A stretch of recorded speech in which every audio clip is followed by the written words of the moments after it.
नमस्कार दोस्तों, the Indian story teller channel में आपका स्वागत है।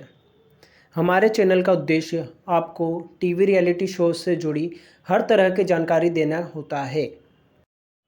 तो आज हम बात करने वाले हैं TV reality show big boss 18 के 32वें एपिसोड की। दोस्तों, जिस तरह से बिग बॉस के अपने सारे एपिसोड से देखे होंगे, ये एपिसोड ये सीज़न वाइज भी बहुत ज़्यादा हाइप पे हैं। जितने भी टीवी शोज़ आते हैं उनमें फर्स्ट पे चल रहा है as an TRP. Bigg Boss के हर सीज़न की तरह इस सीज़न में भी 2 गुट देखने को मिल रहे हैं, जिसमें टीम ए में है एलिस, अविनाश, ईशा और विवियन। और उसी जगह टीम बी में पूरे घर के सदस्य हैं, जिसमें अभी वाइल्ड कार्ड कंटेस्टेंट कशिश और दिग्विजय राठी भी शामिल हो चुके हैं। तो आज मैं आपको बिग बॉस 18 के 32वें एपिसोड की पूरी जानकारी देने के लिए ये वीडियो साझा कर रहा हूँ। जैसा कि हम सबको पता है, बिग बॉस में एक कैप्टन होता है जो कि पूरे 1 हफ्ते तक कैप्टनसी के पद पे होता है। वैसे ही बिग बॉस इस सीज़न में कुछ नया लेकर आए हैं। वैसे तो बिग बॉस हर सीज़न में कुछ ना कुछ नया लेकर आते ही हैं, वैसे ही इस सीज़न में भी उन्होंने दोहराया है। इस सीज़न में आपको कैप्टनसी नहीं, आपको एक टाइम गार्ड देखने को मिलता है जो कि पूरे 1 हफ्ते तक घर में शासन करता है। जिस तरह कैप्टन पूरा संचालित रूप से वो घर को चलाता है, उसी तरह टाइम गार्ड संचालित रूप से पूरे घर को चलाता है। दंड भी वही देता है, राशन भी वही निर्धारित करता है। तो बेसिकली बिग बॉस के टाइम गार्ड वाले टास्क में 2 टीमों का निर्धारण किया गया था, टीम ए और टीम बी, जिसमें से विवियन की टीम हार जाती है, श्रुतिका की टीम जीत जाती है और उसी में से 6 कंटेस्टेंट टाइम गार्ड के लिए चूज़ किए जाते हैं, जिनके बीच में एक टास्क होता है जो कि छड़ी पकड़ने का होता है। जो सबसे लास्ट में उस छड़ी को सबसे ज़्यादा हिस्सा पकड़ा होगा, वही शख्स टाइम गार्ड के लिए चुन लिया जाएगा। तो इस टास्क में सबसे पहले चाहत पांडे आउट होती है, उसके बाद श्रुतिका, जिसके बाद हमें देखने को मिलता है कि रजत दलाल के हाथ से छड़ी का एक हिस्सा टूट जाता है, जिसको मद्देनज़र रखते हुए जो वहाँ का संचालक है विवियन, वो रजत दलाल को गेम से आउट होने के लिए कह देता है। बट उसी बीच सारा का भी हाथ पोल पे से छूट जाता है।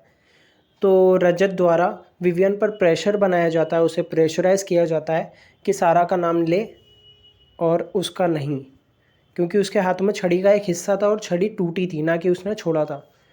तो विवियन दोनों को ही आउट कर देता है, जिससे भड़क कर सारा चिल्लम चिल्ली करते हुए चीखते हुए रूम की ओर भाग जाती है और वहाँ पे जाके सबको गाली गलौज करना शुरू कर देती है, जिसमें उसका पति आरफिम उसका पूरा साथ देता है और विवियन के पास आकर उसको प्रवोक करना शुरू कर देता है। वो ये कहने की कोशिश करता है कि सारा मेंटली डिस्टर्ब्ड है और उसका रीज़न विवियन है। विवियन ने उसको पोक किया है जिसकी वजह से सारा की ऐसी हालत हो रही है। पूरा तमाशा सारे घर वालों के बीच हो रहा था, सारे घर वाले उसे देख रहे थे और इसी बीच करण और दिग्विजय राठी, उनके बीच टास्क हो रहा था। वो दोनों अपने टास्क पे भी ध्यान दे रहे थे। संचालक विवियन उनके टास्क को करवाने के लिए उनके इर्द गिर्द ही घूम रहे थे, देख रहे थे कि कोई कुछ गलत ना करे, जिसके बीच आरफिम आके बार बार उनको प्रोवोक करने की कोशिश कर रहे थे। इसी बीच शिल्पा शिरोलकर ने भी आरफिम को समझाने की बहुत कोशिश की, पर आरफिम अपने एटीट्यूड में उनसे बदतमीज़ी करके चले गए। उन्होंने किसी की बात नहीं मानी और जो टास्क विवियन को दिया गया था एज एन संचालक, उस टास्क के बीच में आरफिम बार बार आकर हिपोक्रेसी दिखा रहे थे और टास्क को रद्द करने की कोशिश कर रहे थे। उसी बीच सारा अंदर से चीखती चिल्लाते हुए दोबारा आती है और विवियन के ऊपर टिश्यू पेपर फेंक के जाती है। इस तरह का कैरेक्टर बिग बॉस में पहले भी आ चुका है, बट तब एक्शन ले लिया गया था। ऐसे कंटेस्टेंट को बिग बॉस से लात मार कर निकाल दिया गया था, जो कि इस शो में भी करना चाहिए था। बट टीआरपी की वजह से इन लोगों को शो में अभी तक रखा हुआ है।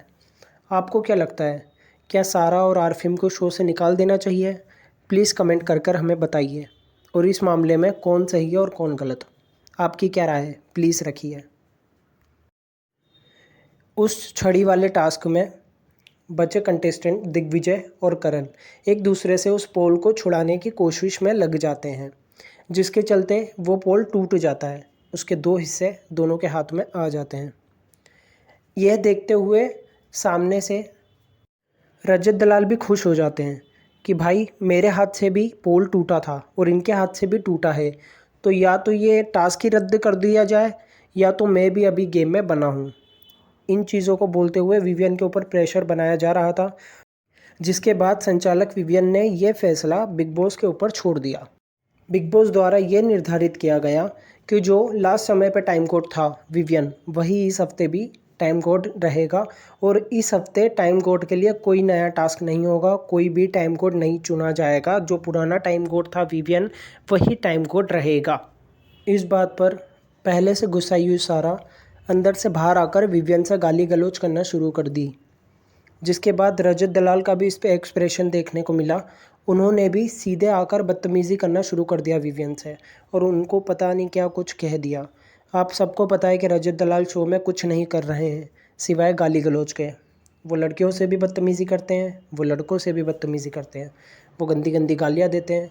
इस शो में बिगाड़ने के लिए सबसे बड़ा हाथ रजत दलाल का ही है। मेरे हिसाब से तो वही है। आप अपने कमेंट के हिसाब से बता दीजिए कि आपको कौन सही लगता है, कौन गलत। इस सब के बीच शिल्पा शिरोडकर विवियन के पास जाकर उन्हें समझाने की कोशिश करती है। वो यह कहती है कि तू एक बार जाकर सारा और आरफीम से बात कर और सब ठीक कर। बट सीधे सीधे विवियन डिनाइट कर देते हैं उनकी बात को और वो सीधे सीधे बाहर चले जाते हैं इग्नोर करके। बाद में जब गार्डन एरिया में सब लोग बैठे होते हैं, एलिस, ईशा और अविनाश, इन तीनों के पास जाकर सारा उनको प्रवोक करना शुरू कर देती है।